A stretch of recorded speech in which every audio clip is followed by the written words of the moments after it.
What's up, YouTube? So before we get started with this video, on Get Up, they're going to be talking about the new rules for Major League Baseball for the 2020 season. So let's see what they have to say about that. Players will report July 1st. Opening day is scheduled for either the 23rd or 24th. Teams will play their divisional opponents 10 times each. The National League will use a designated hitter. And in extra innings, teams will begin with a runner on second base. There will also be COVID testing What? Start on second base? That's odd.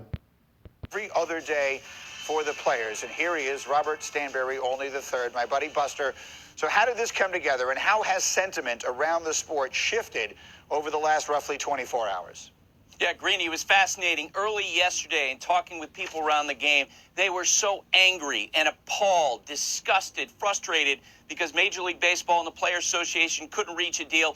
But then by the end of the day, when we found out that, yes, there is going to be an attempt to play baseball this year, you could start to hear the competitive juices flowing from people with the staffers, with players now having a date in front of them. Look, I think there's an understanding that there's the inherent risk of the coronavirus. The whole thing could be derailed by that.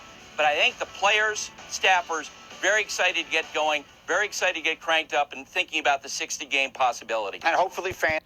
So some of the rules changes are kind of odd to me, kind of weird. But to be honest, I'm just happy that baseball is going to be coming back.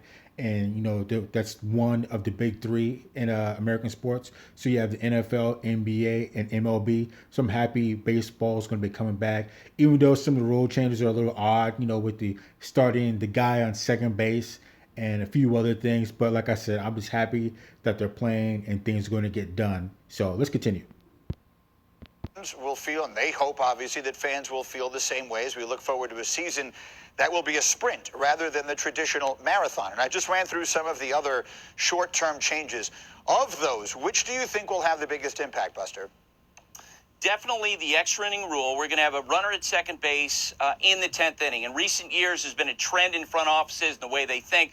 They can't stand the long extra inning games. So think of what we're going to see in this 60-game season as a trial for baseball moving forward in an effort to truncate the number of innings they play. The universal DH in the National League. You think of a guy like Justin Turner of the Dodgers, Yoenis Cespedes of the Mets. It's going to give them an opportunity to play every day, maybe play through some nagging injuries. And the schedule is very interesting because there's so many games that are going to be against division rivals and, of course, the corresponding division in the other league. Think about Gleyber Torres of the Yankees. 1/6 of his games this season are going to be against the Baltimore Orioles. Greeny had a slugging percentage over 1,000 against the Orioles last year.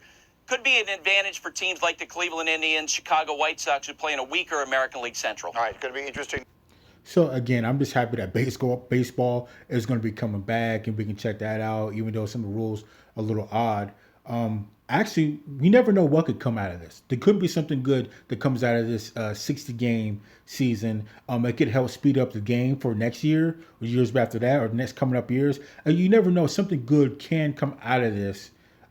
This whole shortened down season. So I don't know. Again, I'm just happy baseball is coming back, and that's all I'm really worried about at this point. Everything else is just it'll take care of itself. Watch all of that. So I can't believe I actually get to ask this question.